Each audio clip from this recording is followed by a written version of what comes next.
예, 2월 첫째 날 목요일 아침 묵상에 함께 해준 여러분들 환영합니다. 오늘도 주시는 말씀이 여러분들의 삶에 길이 되고 빛이 되고 힘이 되시는 복된 하루 되시길 축복합니다.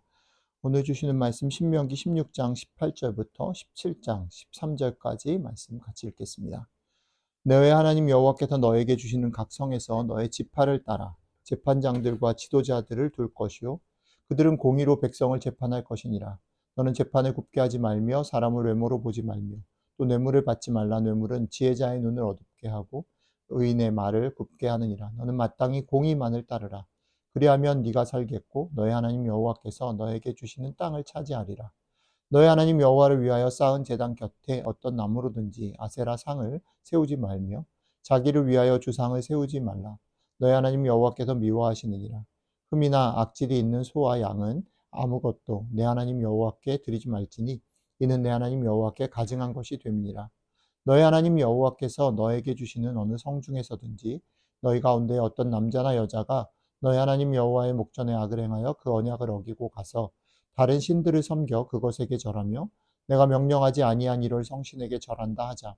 그것이 너에게 알려짐으로 네가 듣거든 자세히 조사해 볼지니 만일 그 일과 말이 확실하여 이스라엘 중에 이런 가증한 일을 행함이 있으면 너는 그 악을 행한 남자나 여자를 너의 성문으로 끌어내고 그 남자나 여자를 돌로 쳐 죽이되 죽일 자를 두 사람이나 세 사람의 증언으로 죽일 것이요 한 사람의 증언으로는 죽이지 말 것이며 이런 자를 죽이기 위하여는 증인이 먼저 그에게 손을 댄 후에 뭇 백성이 손을 댈지니라. 너는 이와 같이 하여 너희 중에서 악을 제할지니라. 너의 성중에서 서로 피를 흘렸거나 다투었거나 구타하였거나 서로 간에 고소하여 네가 판결하기 어려운 일이 생기거든 너는 일어나 너의 하나님 여호와께서 택하실 곳으로 올라가서 레위 사람 제사장과 당시 재판장에게 나아가서 물으라. 그리하면 그들이 어떻게 판결할지를 너에게 가르치리니 여호와께서 택하신 곳에서 그들이 너에게 보이는 판결의 뜻대로 네가 행하되 그들이 너에게 가르치는 대로 삼가 행할 것이니 곧 그들이 내게 가르치는 율법의 뜻대로 그들이 내게 말하는 판결대로 행할 것이요 그들이 내게 보이는 판결을 어겨 좌로나 우로나 치우치지 말 것이니라. 사람이 만일 무법하게 행하고 내 하나님 여호와 앞에 서서 섬기는 어, 제사장이나 재판장에게 듣지 아니하거든 그 사람을 죽여 이스라엘 중에서 악을 제하여 버리라. 그리하면 온 백성이 듣고 두려워하여 다시는 무법하게 행하지 아니하리라. 아멘. 어제까지 절기에 대한 얘기, 절기를 어떻게 지킬 것인가에 대한 얘기를 다루었다면 오늘은 재판을 어떻게 할지에 대해서 지침을 내리고 있습니다. 재판을 할 재판장을 두고 그들에게 그 재판을 위임할 때에 재판의 방향에 대한 얘기는 공의롭게 해야 된다라는 겁니다. 공의롭게. 공의롭게 하는 것에 방해가 되는 것은 두 가지인데 하나는 외모로 판단하는 것과 또 하나는 뇌물을 받는 것입니다. 외모로 판단해서 그 사람이 가지고 있는 신분이나 어떤 돈이나 그런 것들로 인해서 재판이 흔들리면 안 되고요. 그다음에 뇌물을 받은 일 때문에 공정한 재판이 흔들리면 안 된다라는 거죠. 어쩌면 평범하고 당연한 듯이 보이는 이 일들이 그 옛날에도 지금도 사실은 중요한 원칙인데 잘 지켜지지 않을 때가 많고 조심해야 될 것이라고 생각합니다. 이어지는 또 하나의 지침이 있는데 그건 뭐냐면 자세히 조사할 것이라는 겁니다.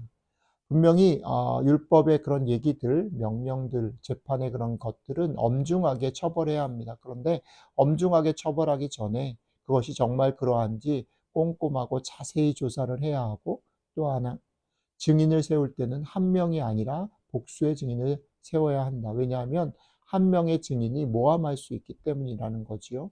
그래서 또 증인이 거짓을 말하지 않게 하기 위해서 그, 그 처벌을 내릴 때에 그 증인이 그 처벌에 먼저 참여하게 하는 것이죠. 어쨌든 두 번째 부분에 있어서 되게 중요한 키워드는 자세히 조사할 것, 꼼꼼하게 허투루 하지 말 것에 관한 것입니다. 마지막 지침이 하나 더 있는데 마지막 지침은 서로 상호 간의 고소 사건에 관한 지침입니다. 세워진 재판관에게 가져가서 판단을 받되 재판관이 내린 판결의 뜻과 율법의 뜻대로 행해야 된다라고 말합니다. 여기서 되게 중요한 단어가 뭐냐면 판결의 뜻, 율법의 뜻이라는 겁니다. 판결문대로 율법에 있는 대로가 아니라 문자 그대로가 아니라 판결의 뜻과 율법의 뜻을 헤아려서 그것을 따라야 한다라는 겁니다. 문자 자체가 아니라 그것이 담고 있는 의도, 그 상황의 그 의도가 적절한지를 분별해 낼 수 있는 지혜가 필요하고 그것들을 잘 고려해서 적용해야 한다라는 것을 말하고 있습니다. 사실 오늘 이 얘기는 1차적으로는 재판관에게 어떤 판결을 공적으로 내리는 사람에게 적용할 수 있는 것입니다. 그러니까 우리가 살고 있는 사회 속에서 이 재판관의 위치에 있는 사람들이 이렇게 하는가라는 것을 잘 살피고 우리의 사회가 옳게 가는 것을 검토해야 하는 그런 책무가 우리들에게도 있다라는 얘기가 될 수 있습니다. 하지만 이것을 개인적인 의미에서는 사실은 우리가 재판관이 아니라 할지라도 우리가 삶의 여러 관계들을 맺고 또 여러 사람들을 만나서 어떤 일들을 풀어나가거나 판단하거나 평가할 때에 이 원칙들을 한번 적용해 보는 것 좋을 것 같습니다. 그럴 때 이 의미와 정신을 잘 들여다보면 아까도 말씀드렸듯이 세 단어로 얘기할 수 있습니다. 첫 번째는 사람과의 관계나 어떤 일들을 겪어 나갈 때 여러분들 공의롭게 하셔야 합니다. 공의롭게 하기 위해서 외모로 판단하거나 아 이익에 결부돼서 뇌물을 받고 그렇게 흔들리면 안 된다는 겁니다. 이 사람이 아부하고 아첨하는 것에 마음이 뺏기지 않아야 합니다. 두 번째는 어떤 일들을 판단하고 결정하고 이야기할 때에 신중에 신중을 가하라는 거죠. 마음에 느껴지는 대로 그냥 뱉어버리고 얘기해버리지 말라는 겁니다. 조심해서 신중에 신중을. 그리고 어떤 사람 한 사람의 말에 귀를 기울여서 거기에 흔들리지 말아야 합니다. 여러 사람, 다수의 증인들의 말을 경청할 필요가 있습니다.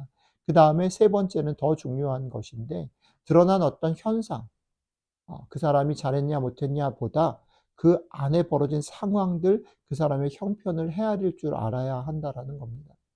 이 세 가지의 원칙들이 오늘 여러분들의 삶에서 사람들을 만나고 많은 일들을 할 때에 여러분들의 삶에 아 심겨져서 여러분들의 마음에 몸에 심겨져서 수시로 꺼내 보시면서 이것을 지켜나가는 것, 이것을 기억하는 것을 통해서 여러분들의 삶의 관계에 유익이 될 수 있으면 좋겠습니다. 같이 기도드리도록 하겠습니다.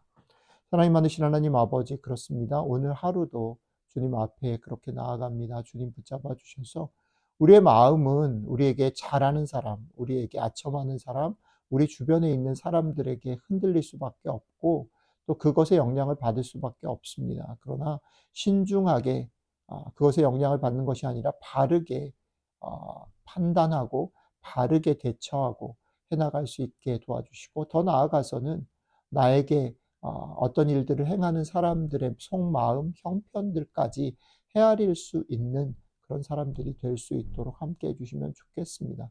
성령님, 우리에게 오늘 하루 이런 것들을 감당할 만한 지혜를 주시고 분별력을 주시고 굳은 마음들을 허락해 주시면 좋겠습니다.